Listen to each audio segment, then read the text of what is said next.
Selamat malam para netizen dimanapun kita berada, salam inspirasi bagi kita semua. Ya, menarik juga ternyata ini 7 fakta pembangunan IKN ya, dari kendala biaya hingga ancaman banjir. Luar biasa begitu kan?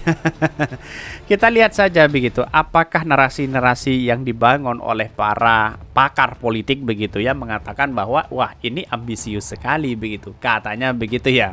Sudah beberapa hari juga ada ya gempa di sekitar itu begitu ya.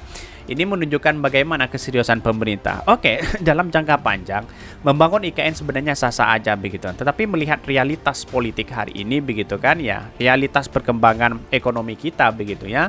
Bukan saatnya. Ya, kenapa? Karena masih ngutang sana sini begitu kan. Kemudian jaminnya adalah APBN, investasi sana sini begitu kan. Ya pada akhirnya kalau sudah tergenang banjir, kendala biaya di situ begitu, siapa yang mesti yang mau berinvestasi di situ begitu kan? Kan ini kan banyak yang tidak mau, saya rasa seperti itu begitu. Tetapi mari kita baca terlebih dahulu komentar-komentar netizen ya seperti ini. Ini komentar-komentar netizen ya, 7 fakta pembangunan IKN dari kendala biaya hingga ancaman banjir. Ya, banyak sekali pro dan kontra di sini begitu ya. Tetapi kita lihat ya prosesnya begitu kan. Bahkan ya dalam tuntutan ini banyak yang muncul spekulasi bahwa persoalan-persoalan seperti ini begitu kan ya dianggap sebagai yang kemudian dalam sosial kita di masyarakat Dayak juga menuntut di situ begitu ya. Terus kemudian mungkin kurang koordinasi dan sebagainya di situ begitu ya. Bahkan banyak yang mengatakan ini masalahnya Tami dong ya, masalahnya mulai IKN lebih parah dari Jakarta. Bayangkan begitu. Bagaimana jadinya nanti begitu ya, yang mengatakan seperti itu begitu kan. Tetapi kita lihat saja perkembangan politik hari ini kan bisa saja begitu terjadi begitu. Bahkan ada yang mengatakan ini menolak lupa begitu ya. Banjir kok dijadikan tempat begitu, ada yang mengatakan seperti itu begitu ya. Kita lihat saja nanti perkembangan itu begitu. Inilah yang menjadi persoalan bahwa IKN apakah ambisius begitu, proyek ambisius atau apa begitu kan. Ini kan masih banyak yang menjadi spekulasi begitu. Tetapi mari kita baca terlebih dahulu beritanya seperti ini. Ini beritanya 7 fakta pembangunan IKN dari kendala biaya hingga ancaman banjir. Wow, ini 7 fakta begitu kan ya. Kita lihat saja nanti bagaimana begitu ya. Pada pertengahan 2019 Presiden Joko Widodo mengumumkan bahwa ibu kota Indonesia akan dipindah ke luar Jawa ya. Jokowi pun menetapkan sebagian ya wilayah Kalimantan Timur sebagai kawasan ibu kota negara Nusantara. Kawasan yang menjadi IKN sebagian besar ya berada di wilayah administrasi Kabupaten Panajam Pasar Utara di Kutai Kartanegara. Bahkan perpindahan sekaligus pembangunan IKN tersebut diklaim sebagai salah satu upaya pemerintah dalam memperbaiki tata kelola wilayah di Indonesia. Pembangunan IKN merupakan salah satu proyek prioritas yang tercantum dalam Rencana Pembangunan Jangka Menengah Nasional RPJPN ya JMN ya 2020-2024.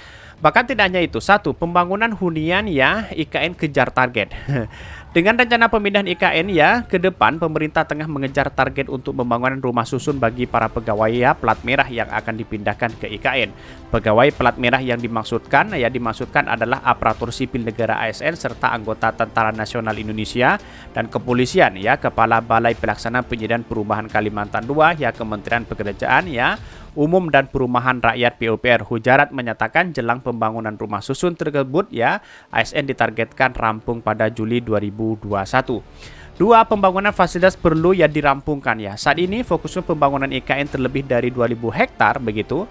Wakil Kepala Otoritas IKN ya Doni Raharjo yang mengatakan wilayah pengembangan IKN ya terbagi 3, yakni wilayah A1 dengan luas 900 hektar ya, 1B seluas 500 hektar. Konsep kota 10 menit ya. Pembangunan IKN Nusantara begitu dilakukan secara terkendala melalui pengembangan dan kota dan jalur hijau demi mendukung konsep ya. Bahkan ya 4 ya diklaim kota ramah lingkungan katanya begitu ya. Terus kemudian yang kelima, biaya pembangunan IKN membengkak. Kementerian PUPR telah mengajukan tambahan anggaran pembangunan IKN Nusantara besarnya 7-8 triliun. Bayangkan begitu kan, 7-8 triliun di situ begitu. Sebelumnya Menteri Perencanaan Pembangunan Nasional sekaligus Kepala Bappenas Suharso Monoarfa menyebutkan alokasi anggaran pembangunan IKN mencapai 23,6 triliun pada 2023. Tambahan anggaran tersebut rupanya akan digunakan dalam persiapan pengembangan lahan bagi investasi investor di IKN. Bayangkan begitu ya, luar biasa ya. Siapa yang mesti dipertanggungjawabkan di situ? Ya, dampaknya rakyat lagi di situ begitu. Realisasi investasi di IKN dan badan usaha milik swasta ya masih terbatas di situ. Saat ini pembiayaan pembangunan IKN masih tergantung pada anggaran pendapatan belanja ya APBN. Meski begitu, Deputi Bidang Pendanaan dan Investasi Otoritas IKN Agung Wijaksono mengklaim minimnya pembiayaan dari swasta ya. Bahkan 7 banjir ancam IKN ya. Peneliti dari Jaringan Advokasi Tambang ya Jatam Kalimantan Timur ya, Pradar Marupang mengatakan bahwa kawasan inti IKN di Kecamatan Sepaku memiliki ancaman banjir ya. Hujan dengan intensitas tinggi dapat menyebabkan banjir di kawasan IKN. Bahkan Pradarma menduga eksploitasi lahan ya oleh perusahaan hutan tanaman industri HTI ya di hulu sungai yang membuat pohon polemik Kalimantan Timur berkurang. Padahal pohon tersebut sejatinya berfungsi sebagai penahan air agar tidak menimbulkan banjir. Untuk mengendalikan banjir ya diperlukan strategi pengendalian banjir di kawasan IKN ya, meliputi pembangunan bendungan ya Supaku Somoy dan intake Sungai Sepaku. Pemerintah Kalimantan Timur juga akan menormalisasi 7 sungai sebagai program pengendalian banjir. Kalau sudah banjir gimana begitu kan? Ini dikutip dari Tempo begitu ya. Kita lihat saja begitu kan. Kalau sudah seperti ini gimana begitu kan ya? Bagaimana orang-orang di luar sana mau investasi kalau seperti ini terus begitu ya? Padahal pada hakikatnya kita tunjukkan kepada masyarakat bahwa di sana ya bebas banjir dan sebagainya, aman dan tentram begitu kan.